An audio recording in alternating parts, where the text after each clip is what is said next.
அரியலூர் மாவட்டம் சோழன்குறிச்சி கிராமத்தில் உள்ள ஸ்ரீ பச்சையம்மன் திருக்கோவிலில் நடைபெற்ற தீமிதி திருவிழாவில் 300க்கும் மேற்பட்ட பக்தர்கள் தீமிதித்து தங்களது நேர்த்திக்கடனை நிறைவேற்றினர்.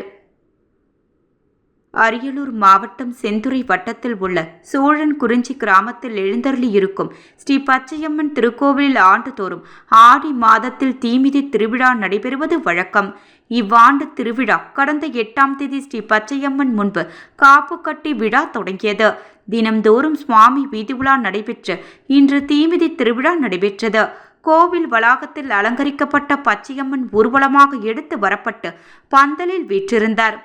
அம்மன் முன்பு அமைக்கப்பட்டிருந்த தீக்குட்டத்தில் காப்பு கட்டி விரதம் இருந்து கங்கணம் கட்டிக்கொண்டு 300க்கும் மேற்பட்ட பக்தர்கள் தீமிதித்து தங்களது நேர்த்திக்கடனை நிறைவேற்றி கொண்டனர்.